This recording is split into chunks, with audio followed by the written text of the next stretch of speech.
from pre-modernization to post-modernization. In this book from the 70s, a British book, there's a lot listed. And now we have said first and foremost what is modernization. And that is the industrialization of a country, and that there is a proper administration, and also that there is training in technology. And intellectual abilities are there a lot, and also that there is a working system of medical and social welfare things. And most people striving to get that. In some countries who have reached it already, the expansion of industrialization of other things is oftentimes not so much liked, because the negative consequences are seen that we're overweighing the positive ones. For example, is the seeing of smoke associated in these countries when with destroying of the environment. Other countries, if they see smoke, they just see the modernization, positive things. Some countries are diminished in their growth of modernization because they're having a big increase in population. For example, India risen the population from the 1950s to the 1980s in a double.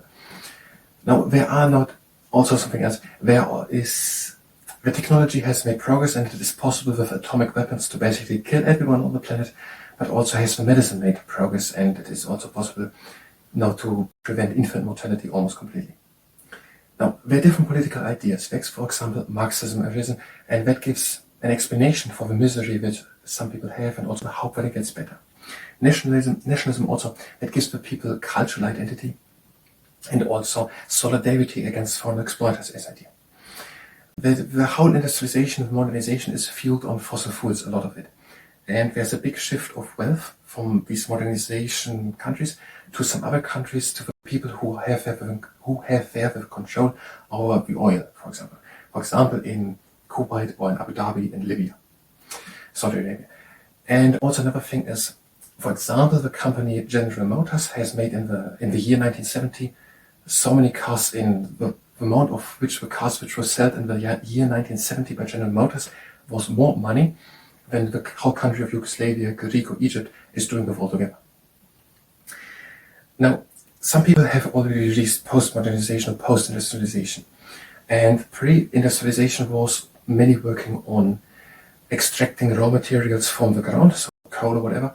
And industrialization was a lot about manufacturing of goods, and now it goes more to intellectual abilities, to universities, to theoretical knowledge. And theoretical knowledge is an asset which can be used technically by everyone, and it cannot be used up.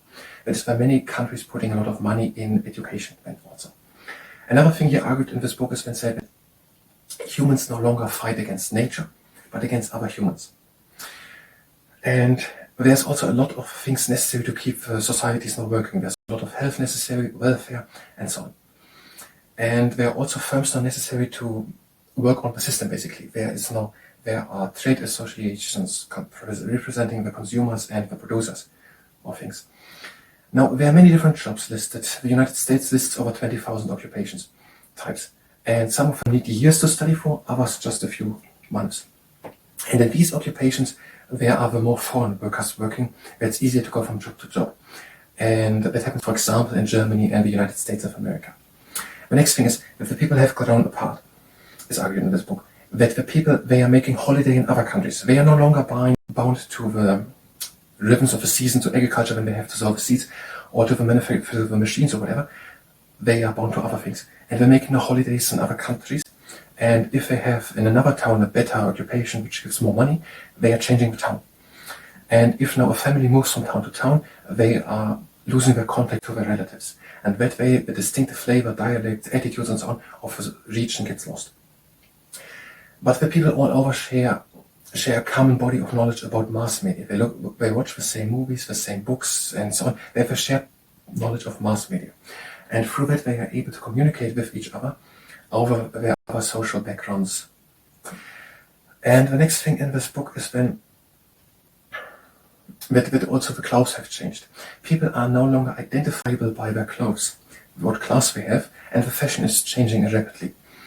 And the old becomes the new. So basically the people were what they want. And many people decide to try, if they have the money and the means to acquire it, and also know what clothes they were. They have been trying to become part of through the t-shirts, what they were, to become part of a jazz group, so to become part of it, or of movies or something. But here's an argument in this book that does not give a central link of community actually, as once the churches or other things did.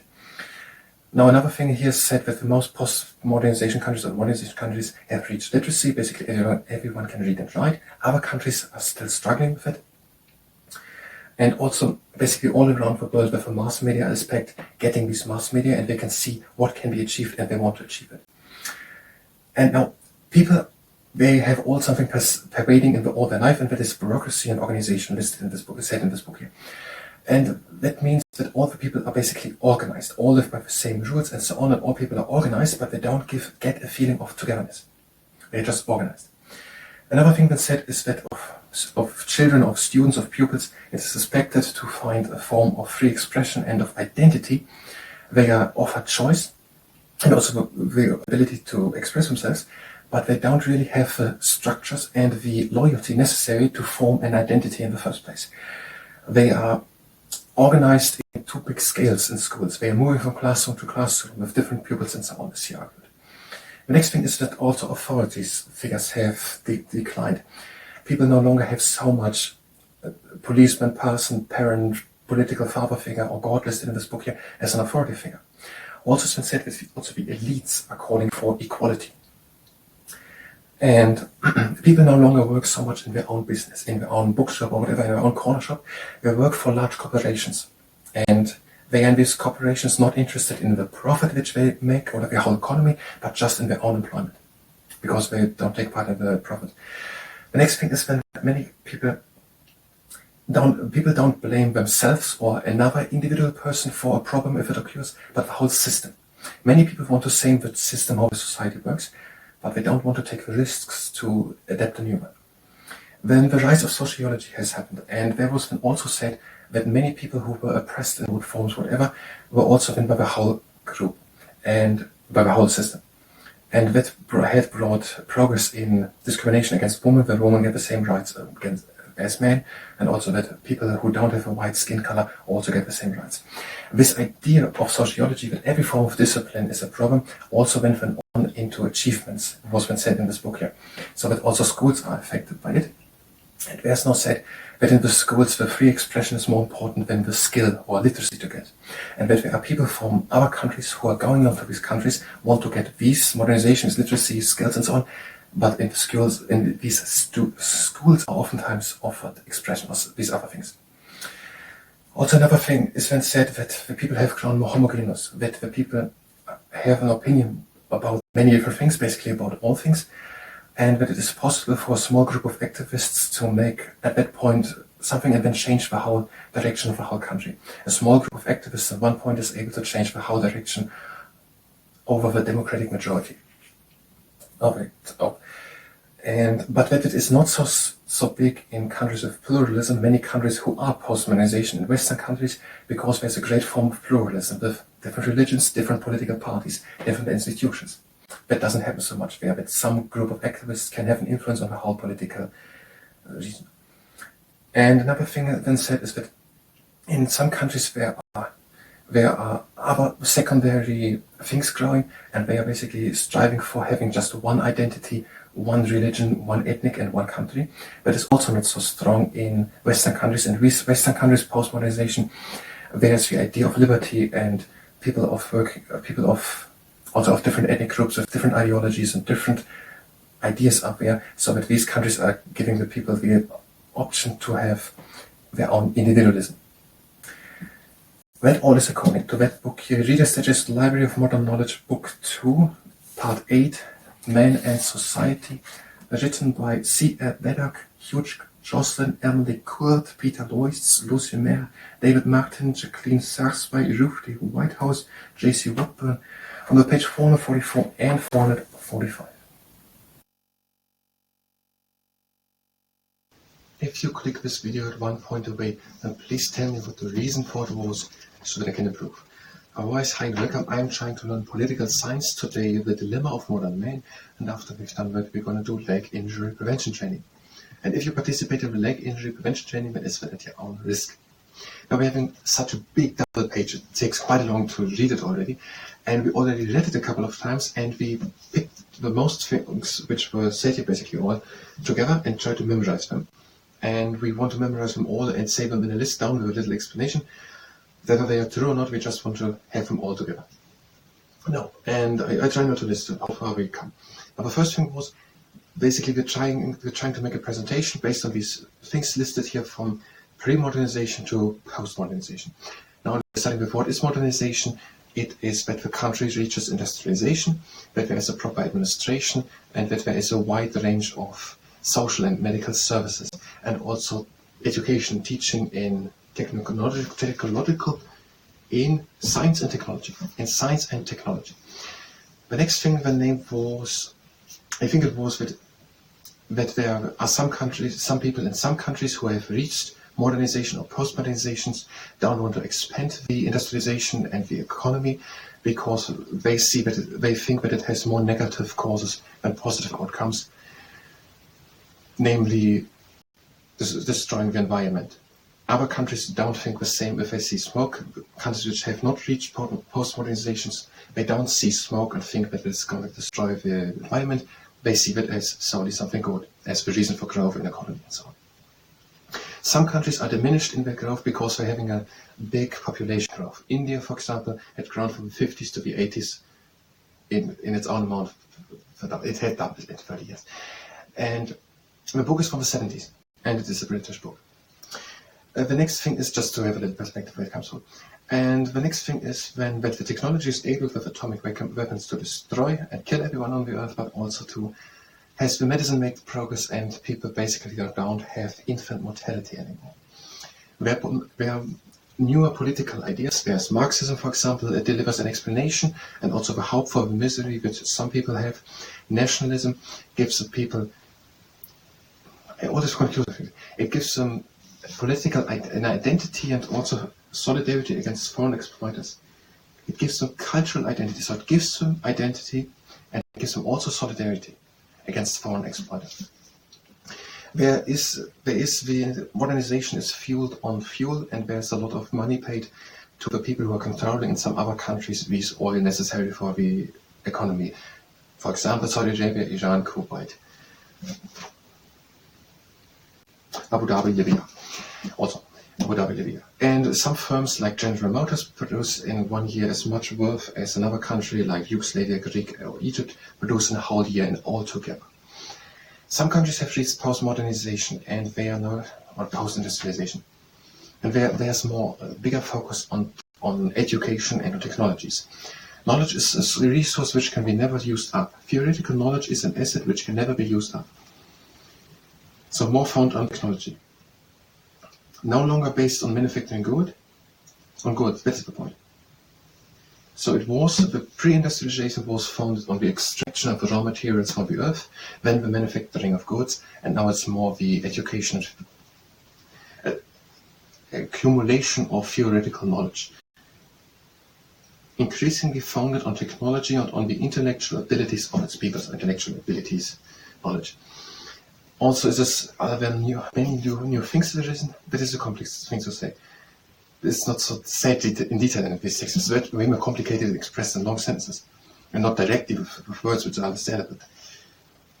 And theoretical knowledge is for everyone good, and that is why the governments are investing a lot of resources in giving education. And a new class has arisen, these people who had gone to universities, the students. Also, it is no longer humans against nature, it is human against another human, person against person, concurrence. And also, are there many people necessary to keep that thing running? I always say it, but it's not said it easily. Post-industrial society requires more and more services in the form of health, education, welfare agencies, research, computers, and system analysis. There's also more people working in health, education, and welfare agencies to keep the society running in post-modernization countries. The next thing is when there are also many things established to keep the system running. The corporate guilds and the family business are supplanted by, is it even supplanted? Does the word even mean? What is it here now? Supplanted. The corporate guilds and family concerns of the past have been supplanted by private and state firms, business and trade associations, and bodies representing producers and consumers. Okay, the thing new arisen are business and trade associations. I try to remember that memorize the business and trade associations and people who are representing the rights of the consumers and producers. There are many jobs listed. Some of the jobs need years to study for, others very shortly. And these jobs in the United States and Germany, they are mostly people hopping from job to job, or where it is possible to start directly without studying for years. These are the jobs in which the named two countries are working the most foreign workers. The next thing was then about the drifting apart of society. First thing. People are no longer bound to the rhythm of a season, also not the rhythm of factories. They make holiday abroad in other countries, and they move to town if they got more money in another town. If a family moves, then they are separated from their relatives in that other village or wherever they came from. There is no distinct dialect anymore, or distinct villages, or distinct communities. The more people move, the more the region loses their distinctive flavor, speech and attitudes. But there is a shared body of knowledge about mass media, people consuming the same movies, music, books, or whatever, and through that they have the ability to communicate with each other, even if they don't have the same background. It's the fifth time that I looked up. Religious, racial, and social background. So backgrounds, just background. Religious, social, or racial background. Religious, social, or racial background. So whatever the background. The next thing named then was that literacy has reached in the post-modernization countries. Illiteracy is still in some countries very much present. Through the mass media, also other countries see what would be possible, and they're seeing it, and they are trying to strive for modernization. Then the next thing, the search for identity, what was ended. There are Christian missions, for example, spreading also things to other countries. Then clothes. And then the next thing was clothes. The Christian mission, then clothes. Now, people are no longer identifiable by their clothes and what class they have. They all become so new, fashion changes too fast, and people basically were what they want, if they have a means to acquire it, and also know what to acquire. And people try to wear t-shirts of pop groups, jazz groups or something, and try to identify with them. But these groups don't give a community, or these exclusive groups provide no central link of community or of local character and style. But they don't getting a central link of community, local character or style. But they don't getting a central link of community as the churches or other institutions once did it. The next thing is that the only all-pervasive influence reaching into practically every aspect of human's life is the grid of officialdom and bureaucracy. Officialdom and bureaucracy is the only thing present in all lives. But the people are here managed and organized. The people don't get, even though we're underlying the same rules and are organized, do they get a feeling of togetherness and community. That was that. Then the thing with the schools. Pupils or students are expected to find an identity and to express themselves. But they're moving from class to class and with other pupils, and they don't have the social structures and the loyalty in them to get what is demanded of them. Are expected to find the identity and express themselves. They are offered choice and free expression without the stable structures and loyalties which make identity possible in the first place. So identity and express themselves expected. They are offered choice and free expression, but they don't have a stable structures and loyalty to do it. It's all naked. I don't know what it's true. It's just naked. I'm just trying to understand it. What is written here? Also, authority figures are gotten less. Schoolmasters, policemen, God, political power figure are not so much more. Even the elites are crying for equality and free choice. People no longer work so much for their own business. They work for big companies. They are not interested in the profit of a company or profit in overall, but only in keeping their employment. There was something else said. No, not really. So, community ties weaken and the search for individualism grows. So, true independence withers. I don't understand. but it is maybe enough to understand what was here explained in other things. So some people want change, but we're not willing to take the risks for the change. If people see a problem, they don't see the individual problem of their own or someone else's individual problem, but they blame the whole system. Many people want to change the system, so that way it's explained the system, but they don't want to take the risk of establishing a new one. Sociology has arisen, and it said many things about. It's hard to express. The growth of sociology was part of the switch because it purported to show how the individual and certain deprived groups were oppressed by social arrangements. So the people are blaming the whole system. Also, sociology has shown that individuals are depressed by the whole system. It purported to show how the individual and certain deprived groups were oppressed by social arrangements. Every form of discipline, whether personal, intellectual, family, military, was seen as social oppression. Every form of discipline was or is seen as social oppression. Also, women had gotten the many choices, many rights as men do, and also people with different skin colors than white have gotten with the basic rights. Also, achievements are affected by it, by the taking away of rules and social arrangements. But it is all hard to express. I'm just trying to express what is here written. The influence of this thinking has led to a campaign to wipe out the old map of rigid social demarcations based on distinctions not only of color and sex preference, but also of achievement. Women have received more rights, and colored people have made limited advances. In education, however, many fear that the slackening of discipline has led to a loss of essential skills and the use of numbers and reading. So how to express it in an easy way? Maybe I'm just able the next time. I know what to say there. Also slackening of discipline in schools. Some countries from other countries come into these countries and they want to learn about education, but they're learning more free self-expression. The emerging nations and immigrants from the third world seek skills and literacy, but the affluent sectors are downgrading these in favor of self-expression. Skill and literacy are downgraded in favor of self-expression, which is which is not what some people expect if they come to these countries as foreigners. The next thing is that the society has grown more homogeneous. I don't know how it's pronounced, the word homogeneous, and the people have basically an opinion on everything. It is able for a small activist group to influence the whole political campaign or political idea. I understand it that he has explained that. I'm not completely sure if that's what he's saying, but I understand it that way.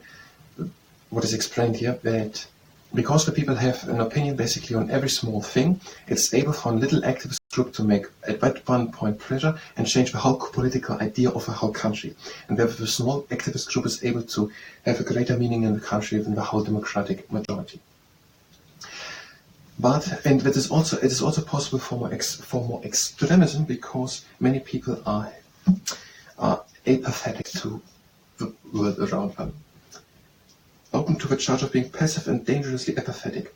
But also the other thing is that it is not so extreme with the activism having. This is overall. This is not about one country. This is about many different countries, and that it is not so much because there is pluralism, different faiths, different beliefs, different opinions, different political parties, different institutions, and therefore it is not so much able for one political activist group in many countries to have an effect on all the people. And the next thing was then.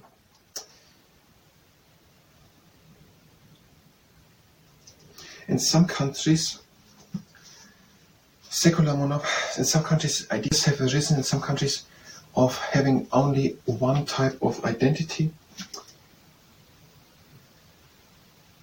only one religion, one racial group, and one culture, and try to eliminate all other ones. Only some countries in the West of the modernized or post-modernized countries have pluralism and freedom. They have different religions, people with different backgrounds, and people have the freedom to choose their own individual form of expression, and they have the right to their own individualism. 50 minutes, I hasted through it. We don't have time left, that's why I hasted so much. We don't have time left for the leg injury prevention training, so if you go for it, I'm sorry, we don't have time for that left. We're going to continue the next part. I don't know with that. Maybe directly with the presentation. I'm going to need 10-15 minutes for it, so I don't know how we're going to do it. But we will continue the next part. So I thank you very much, and at the next time.